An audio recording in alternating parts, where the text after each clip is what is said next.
72 గంటల్లోనే ఫోన్లోని అద్భుతమైన జ్యోతిష్య పరిష్కారం చూపిస్తారు.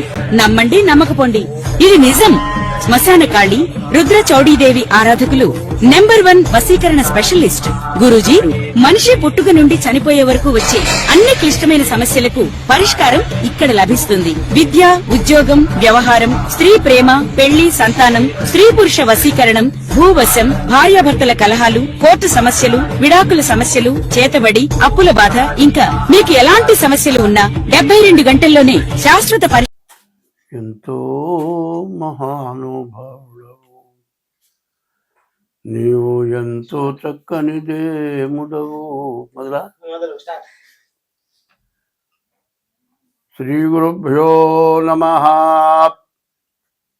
హరి ఓం. శ్రీ మహాగణాధిపతయే నమః. శ్రీ మహాసరస్వత్యై నమః. శ్రీ గురుభ్యో నమః. హరి ఓం. తల్లి నిన్ను దలంచి పుస్తుగము చేతంబూనితిన్, నీవు నాయుల్లంబందున నిల్చి జృంభణముగా నుక్తుల్ సుశబ్దంబు శోభిల్లన్ బల్కుమో నాదువాకునను సంప్రీతిన్ జగన్మోహిని పుల్లాబ్జాక్షి సరస్వతి భగవతి భారతి పూర్ణేందు బింబాననా.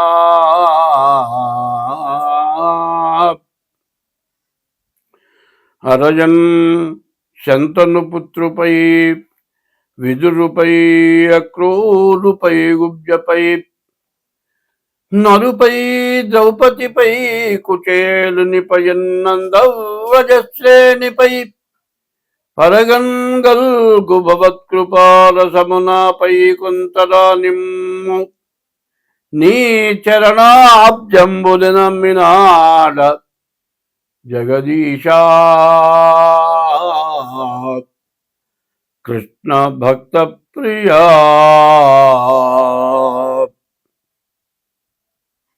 యుగాలు 4. మొదటిది కృతయుగం, రెండోది ద్వాపర యుగం, రెండోది త్రేతాయుగం. మొదటిది కృతయుగం, రెండోది త్రేతాయుగం, మూడోది ద్వాపర యుగం, నాలుగోది కలియుగం. యుగాలు 4. ఇప్పుడు జరుగుతున్న యుగం కలియుగం. ఈ కలియుగం అనేది ఆది యుగం. మొట్టమొదట వచ్చిందని యుగాది అన్నారు.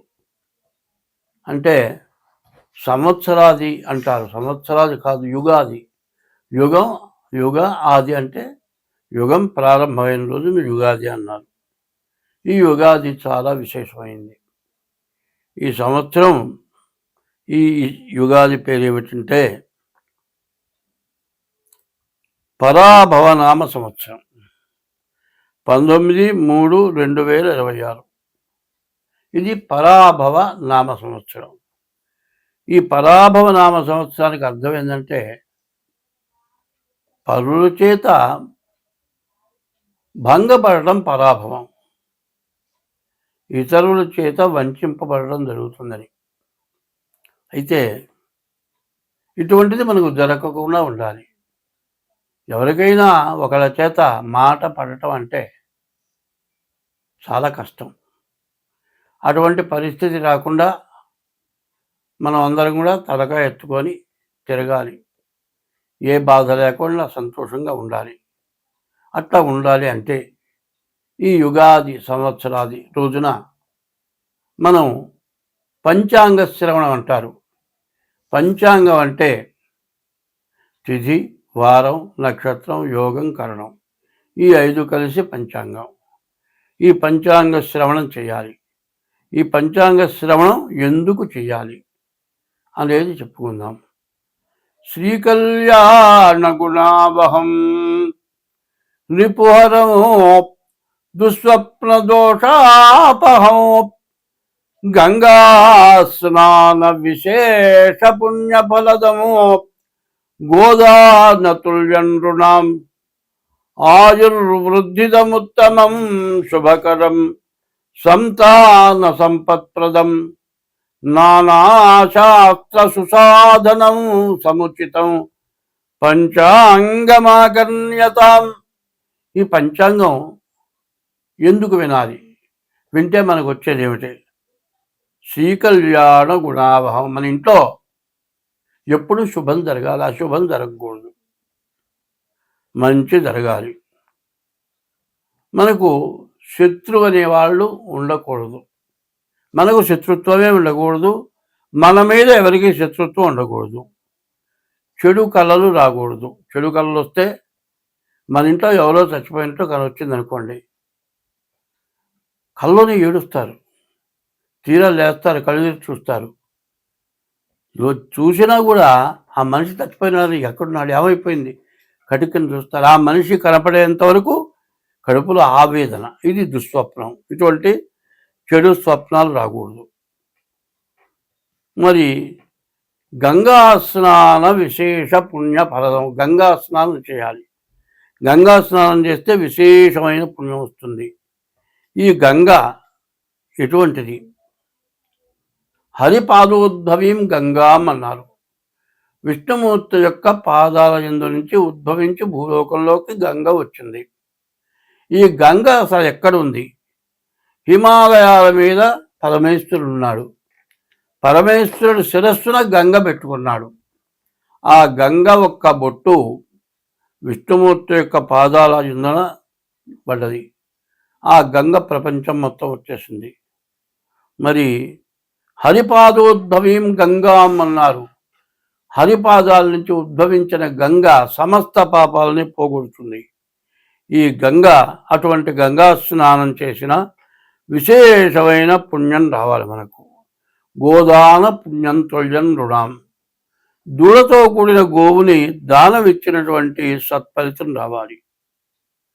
ఆయుర్వృద్ధిదముత్తమం. మనిషికి 120 సంవత్సరాలు మానవుడికి ఆయుష్ ఇచ్చాడు.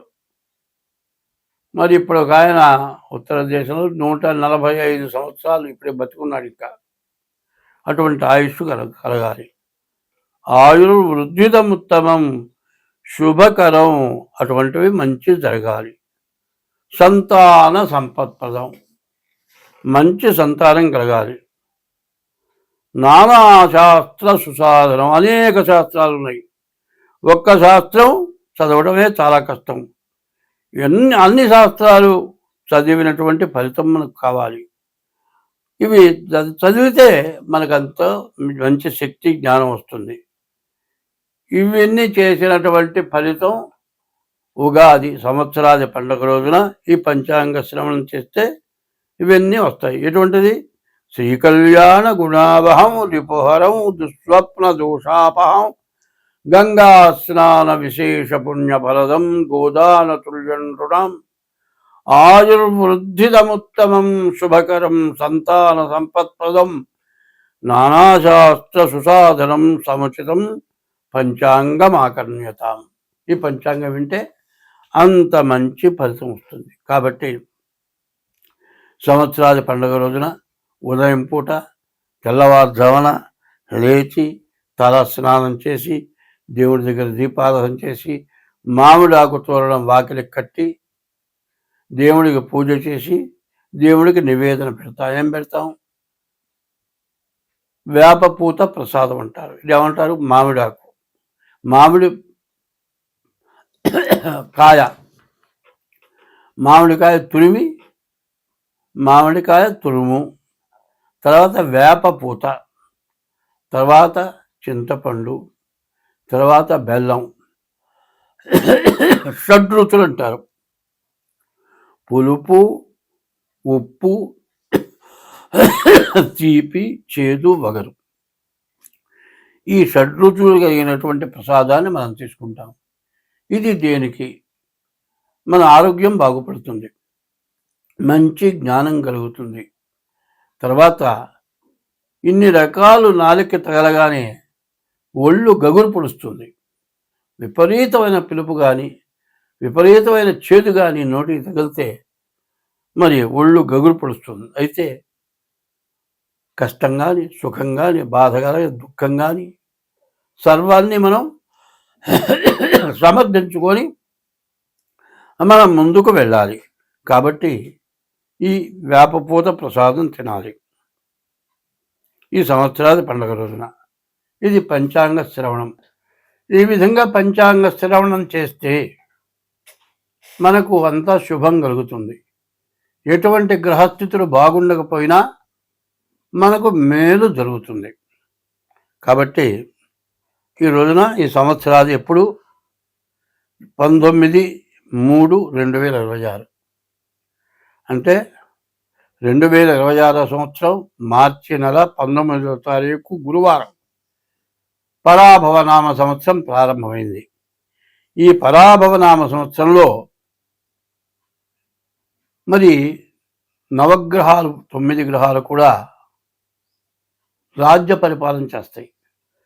గురువారం రోజున పంచాంగం ప్రారంభమైంది కాబట్టి గురువు రాజు అయినాడు, కుజుడు మంత్రి అయినాడు.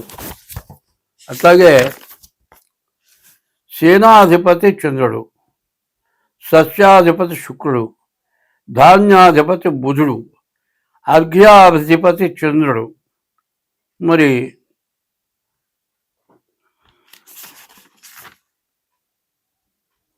అర్ఘ్యాధిపతి చంద్రుడు, మేఘాధిపతి చంద్రుడు, రసాధిపతి సూర్యుడు, నీరసాధిపతి శుక్రుడు. ఇట్లా 9 గ్రహాలకి 9 యొక్క స్థానాలు వచ్చినాయి. మరి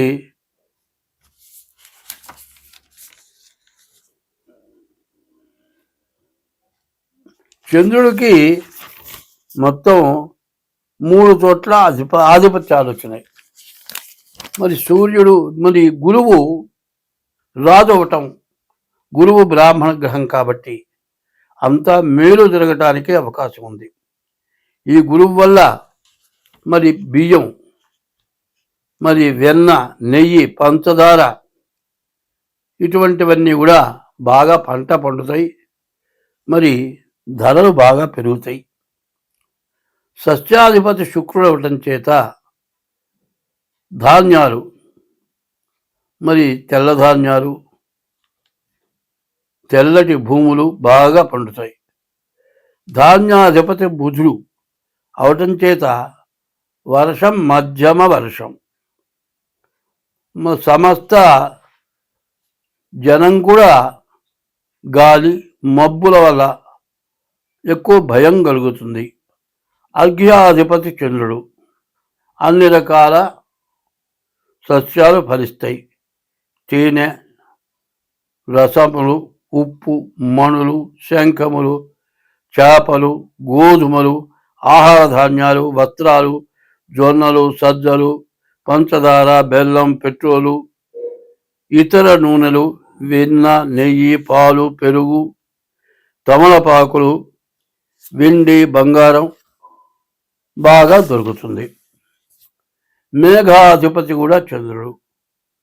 సర్వదేశములందు కూడా మంచి వర్షం కురుస్తుంది.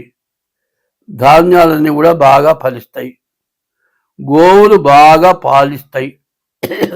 గోవులు సుభిక్షంగా ఉంటాయి. గోబ్రాహ్మణేభ్య శుభమస్తు నిత్యం, లోకా సమస్తా సుఖినో భవంతు. గోవు బ్రాహ్మడు ఇప్పుడు కూడా బాధ లేకుండా సుఖంగా సంతోషంగా జీవిస్తే లోకం మొత్తం బాగుంటుంది అని. మరి గోవులు బాగా పాలిస్తాయి.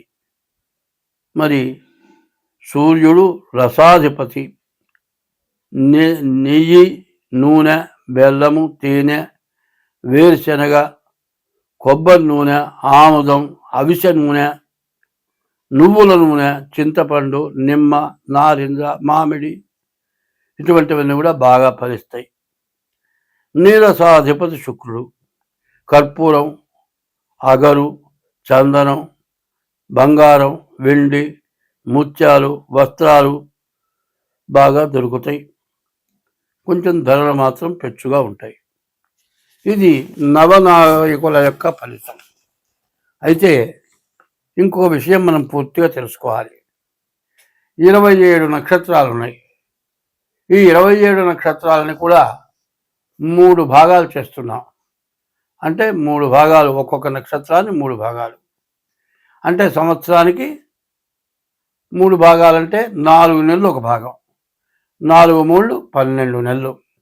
మొదటి భాగం 4 నెలలు, రెండవ భాగం 4 నెలలు, మూడవ భాగం 4 నెలలు.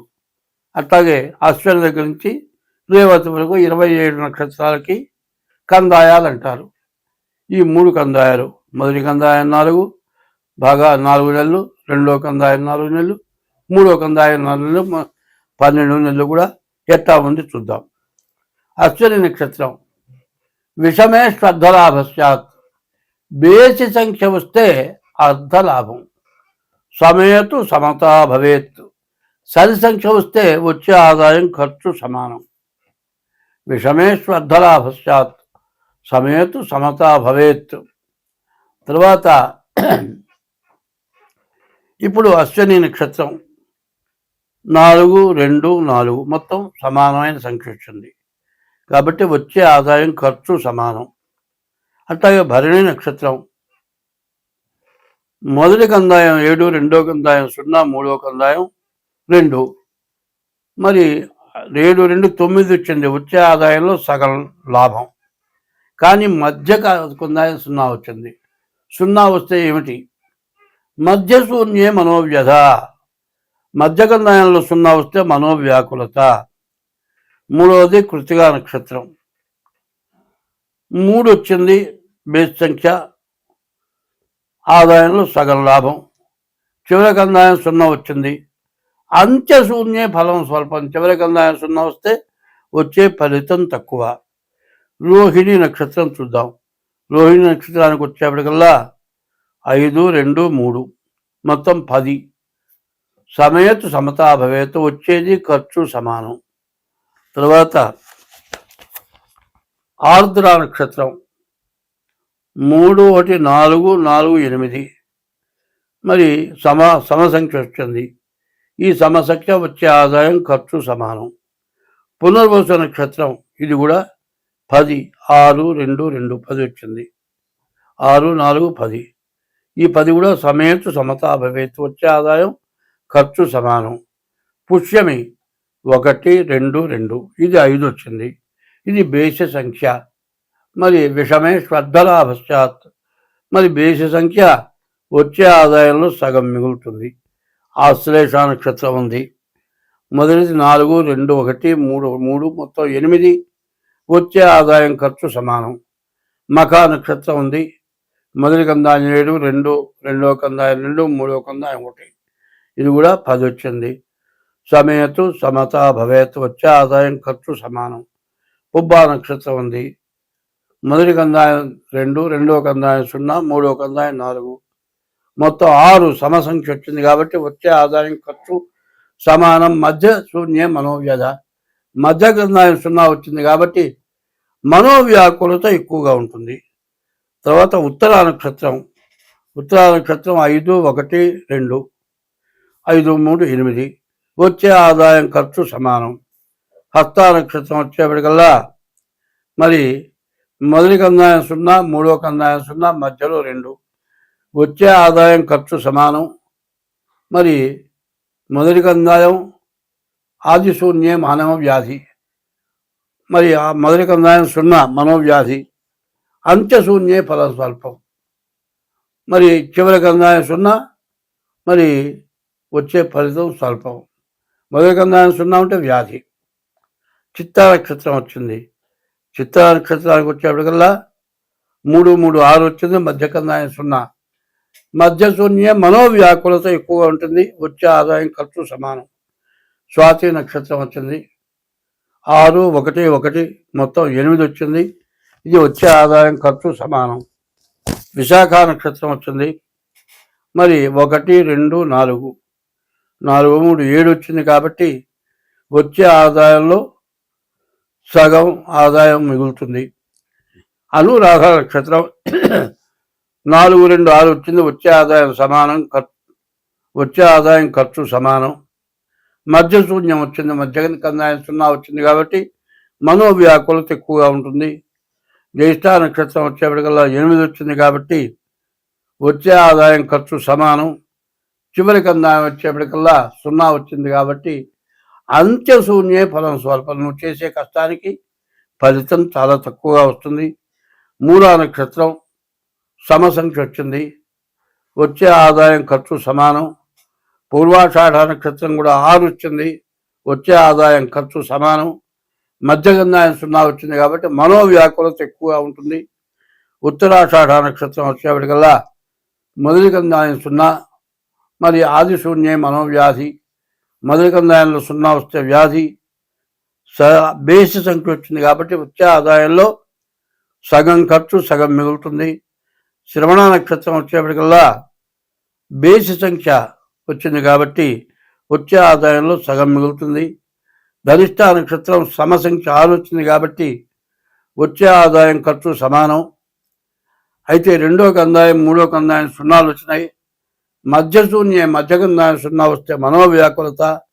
అంత్యశూన్యే ఫలం స్వల్పం. చివరి కందాయం 0 రావటం, వచ్చే ఫలితం చాలా తక్కువ. శతభిష నక్షత్రం వచ్చింది, 1 1 3 మొత్తం 5 వచ్చింది కాబట్టి బేస సంఖ్య వచ్చే ఆదాయంలో సగం మిగులుతుంది. మరి పూర్వాభాద్ర నక్షత్రం 4 2 1 మొత్తం 7 వచ్చింది కాబట్టి ఈ పూర్వాభాద్ర నక్షత్రం కూడా వచ్చే ఆదాయంలో సగం మిగులుతుంది. ఉత్తరాభాద్ర నక్షత్రం కూడా 7 4 11 మరి బేస్ సంఖ్య వచ్చింది కాబట్టి వచ్చే ఆదాయంలో సగం మిగులుతుంది. మధ్యగంధాయం 0 ఉన్నది కాబట్టి మధ్యశూన్యే మనోవ్యాకులత ఉంటుంది. రేవతి నక్షత్రం 2 1 2 5 వచ్చింది కాబట్టి వచ్చే ఆదాయంలో సగం మిగులుతుంది. ఇది ఆదాయ వ్యయాలు. ఇవి కందాయ ఫలాలు చెప్పుకున్నాం. ఇప్పుడు ఆదాయ వ్యయాలు చూద్దాం. వచ్చే ఆదాయం అంతా ఖర్చు అంతా. మేషరాశి వాళ్ళకి 11 ఆదాయం, 5 ఖర్చు, 6 మిగులుతుంది. వృషభ రాశికి 5 ఆదాయం, 14 ఖర్చు, అంటే 9 ఎదురు పడుతుంది. మరి మిథున రాశికి వచ్చేప్పటికి 8 ఆదాయం, 11 ఖర్చు. మూడో రాశి మిథున రాశి, 8 ఆదాయం 11 ఖర్చు, అంటే 3 ఎదురు అప్పు తేవాలి. కర్కాటక రాశి 2 ఆదాయం 11 ఖర్చు, 9 బాకీ. సింహరాశి 5 ఆదాయం 5 ఖర్చు, వచ్చే ఆదాయం ఖర్చు సమానం. మరి కన్యారాశి 8 ఆదాయం 11 ఖర్చు, అంటే 3 అప్పు. 7 తులారాశి 5 ఆదాయం 14 ఖర్చు, 9 బాకీ. మరి వృశ్చిక రాశి 8 వృశ్చిక రాశి 11 ఆదాయం 5 ఖర్చు, అంటే 6 మిగులుతుంది. ధనుస్సు రాశి 14 ఆదాయం 11 ఖర్చు, 3 మిగులుతుంది. 10 మకర రాశి 2 ఆదాయం 8 ఖర్చు, కాబట్టి 6 మిగులుతుంది. 11 కుంభరాశి 2 ఆదాయం 8 ఖర్చు, అంటే 6 అప్పు చేయాలి. మరి 12 మీనరాశి 14 ఆదాయం 11 ఖర్చు, 3 బాకీ తేలుతుంది. ఇది ఆదాయ వ్యయాలు. చివరిది రాజపూజ్యం, రాజావమానం. అవమానం ఎంత? మంచి అనిపించుకోవడం ఎంత, చెడు అనిపించుకోవడం ఎంత? మంచివాడిగా పూజింపబడటం ఎంత, చెడువాడిగా తిట్లు తింటం మరి బాధలు పట్టడం ఎంత అనేది తేలుతుంది. మేషరాశి 11 రాజపూజ్యం, 5 రాజావమానం. 11 చోట్ల పూజింపబడతారు, 5 చోట్ల అవమానపడతారు. 2 వృషభ రాశి 5 రాజపూజ్యం, 5 చోట్ల పూజింపబడతారు, 14 చోట్ల అవమానింపబడతారు. మిథున రాశి 8 చోట్ల పూజింపబడతారు, 11 చోట్ల మరి అవమానపడతారు. కర్కాటక రాశి 2 చోట్ల పూజింపబడతారు, 11 చోట్ల అవమానింపబడతారు. 5 సింహరాశి 5 చోట్ల పూజింపబడతారు, 5 చోట్ల అవమానపడతారు. 6 కన్యారాశి 8 చోట్ల పూజింపబడతారు, 11 చోట్ల అవమానపడతారు. 7వ రాశి తులారాశి. తులారాశికి 5 చోట్ల పూజింపబడతారు, 14 చోట్ల అవమానపడతారు. 8 వృశ్చిక రాశి. 11 చోట్ల పూజింపబడతారు, 5 చోట్ల అవమానింపబడతారు. 9 ధనస్సు రాశి. 14 చోట్ల పూజింపబడతారు, 11 చోట్ల అవమానింపబడతారు. 10 మకర రాశి. 2 చోట్ల పూజింపబడతారు, 8 చోట్ల అవమానింపబడతారు. 11 కుంభరాశి. 2 చోట్ల పూజింపబడతారు, 8 చోట్ల అవమానింపబడతారు. మీన రాశి. 14 చోట్ల పూజింపబడతారు, 11 చోట్ల అవమానింపబడతారు. 2026వ సంవత్సరం మరి పరాభవనామ సంవత్సరం. 4వ రాశి కర్కాటక రాశి. ఈ కర్కాటక రాశికి బుధుడు, శుక్రుడు తప్పితే ఏ గ్రహాలు బాగాలేవు. 6 గ్రహాలు బాగాలేవు. మరి బుధుడు ఒక్కడు, శుక్రుడు ఒకడు.